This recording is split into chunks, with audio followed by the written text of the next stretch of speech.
Hey, welcome on in, guys. Tobin here with you, and thanks for checking out the channel. If you guys could subscribe, that'd be great. Hit that like button, comment. You guys know how to use YouTube at this point. I wanted to get to this. So there was a report from the great Marc Spears of ESPN, a Hall of Famer, and he was discussing Trae Young, Ice Trae, and it was discussing his contract situation, which is interesting because it's a little bit in line with what the Heat are going to be dealing with Tyler Hero. Now, not as much money. I believe the extension that he's eligible for is probably what Tyler's going to be up for the next year. But it says that he is eligible for a 4-year, $229 million extension. And Trey Young is kind of the face of the Hawks. I mean, he is the face of the Hawks, but maybe they're leaning a little bit more into a team that is Jalen Johnson. They got Dyson Daniels. They got a lot of fun pieces. They brought in Kristaps Porzingis, and a lot of people look at the Atlanta Hawks and say, "Hey, maybe that team's better than the Heat this year with what they've brought to the table." I mean, there was not a great line of separation between these two teams. They lost Jalen Johnson in the middle of the season. Is this a team that goes out there and takes a step and, maybe passes Miami, and especially in an Eastern Conference where you're like, what is the difference between these two teams?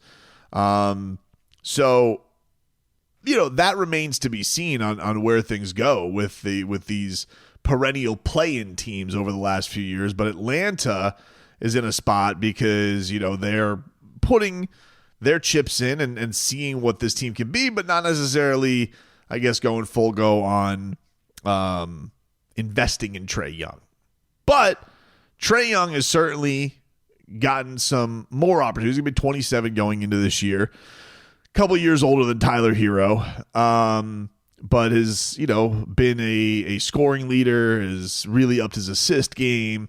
But is also, got the question, can shoot from all over the place and can shoot with no conscience, but can also be in a place where, he's got a lot of defensive shortcomings. And so it is one of those things where this Hawks team, I think, is in a place where, they're wondering, all right, let's see where this goes. Like the Heat are probably with Tyler and Bam. And then they'll pivot their move. But the word that Marc Spears used is that Trae Young is disappointed that this is where it's come from because, he is the guy that's probably bringing in the most fans there and, of course, had an Eastern Conference Finals run, even though I think that's – people always talk about the Heat bubble run. Talk about that 2021 season. Talk about how weird that was.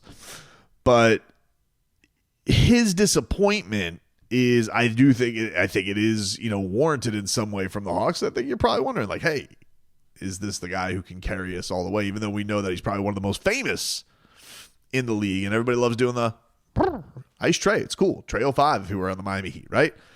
But, for the Heat, if they were to get involved in some business, first of all, having a backcourt of Tyler Hero and Trae Young, I mean, that feels like a defensive disaster.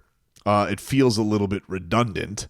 And, we've seen in the past Trae Young with some guys in the backcourt where it's like, yeah, I don't necessarily know if having that other scoring guy like a DeJounte Murray next to him is the best. We saw with John Collins, kind of got fed up with it. So even this idea that he's a better assist guy than Tyler Hero or getting guys involved, maybe he's a little bit more of a point guard. He's certainly good at getting the ball to his bigs, probably better than Tyler Hero, but he also hasn't seemed like everybody loves playing with the guy. And then I wondered to myself, I'm like, well, if the Heat were to get involved in a Trae Young trade, like what does that look like without Tyler Hero? And then are the Hawks doing that? Because Tyler Hero is also going to be asking in the range of like, it's not 57 like the De'Aaron Fox deal, but he's going to be asking for a hefty price too. But look, I get Trae Young being disappointed that the Hawks are in there, but it's a new front office, dude. I don't know what to tell you. It is. The Heat, they're in a place where they may look at Tyler a little bit more lovingly because it is the same front office. It is the same people that have watched him grow up.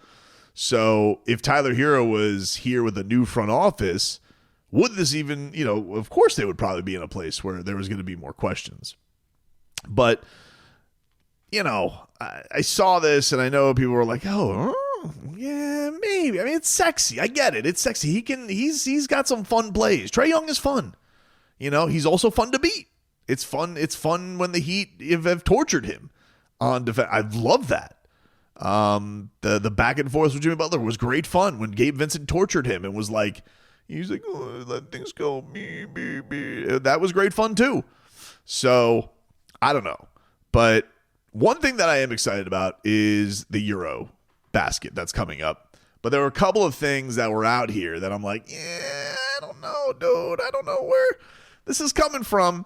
There was a report today that the Heat could look to waive Simone Fontecchio to get under the luxury tax, which I was a little confused by because his contract is guaranteed. It doesn't work like that in basketball. It can't be if it was like, so for example, the Duncan Robinson deal before he ended up opting out, the deal was if he did opt in, that he could have waived him and $10 million would have come off the books, and I believe they would have been under the luxury tax. That I think was before the no empowerment mechanism. But you get it. The whole deal, the whole $20 million wasn't guaranteed. The Fontecchio deal is, and there was this report from some reporter in Istanbul who I don't know if he's credible or not because he's from Istanbul and I don't follow their beat very much. Sorry. But I guess there were teams in Europe maybe eyeballing Fontecchio and being like, hey, you want to come over here? And maybe. And they were making it seem like, well, if the Heat waive him, then to get under the luxury tax, then maybe. Now, the way that they could do it is they could do what they did with with Damian Lillard. What it's been explained to me, they could waive and stretch him, and that'd be like 3 payments of like $2.3 million, something like that.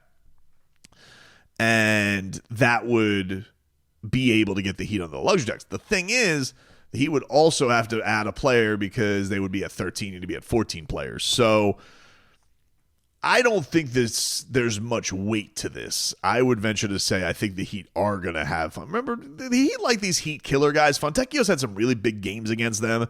I think they're excited to see what he does with Italy and to see what he brings to the table. The Heat have become very international now. They're very chic. They're very United Nations. We got Serbia. We got Lithuania. We got Sweden. We got Italy, dude. We got Russia.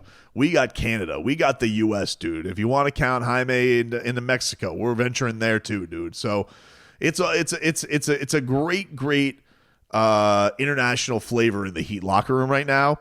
Which, by the way, I saw Norman Powell got his locker today. He got the old Jimmy Butler locker, the one right next to the door, the old D Wade locker. The old Jimmy Butler locker. Now, Jimmy would get 2 lockers, and D-Wade would get 2 lockers. But he is next to Davion Mitchell. Single locker. I believe Bam has the multiple lockers right now, as the captain does. But he may have a new locker mate because I believe I haven't done the tour recently, so I don't know. That'll be something we figure out if who's reshaped where. You got no K-Love there anymore, so we'll see. There's going to be some new locker mates for sure. But that was noticeable. Yeah, he the old number 24, and he had said that him and Haywood Highsmith have some kind of a deal together, which is cool. The other thing in the Euro landscape, I Google translated this interview with Nikola Jovic, and he was talking about the coaches that have shaped him. And first of all, he said that the vets who have influenced him, UD, Jimmy, Caleb, Lowry, were all big influences from after he got after World Cup. Then he was asked about what coaches shaped him the most over the year, and he said, I'm going to butcher this one, dude. Coach Draguljip Avramovic Gidra, the coach from Mega who trained me for 3 years, and then I'm translating this from Google, so excuse me. I'm sorry, Serbia. He meant the most to me, especially all at the field. He taught me how to be a professional and how to behave and how to think. And he said, well, what about from Coach Spoelstra? He said, I would take everything from Spoelstra.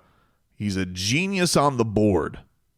I guess on the playbook type of thing. So that was his little nod to Spo that was going on. So I don't want to get too deep into it because, again, I'm Google translating and the Serbian viewers will look at me like an idiot, which they rightfully should. But you know what's universal in every language?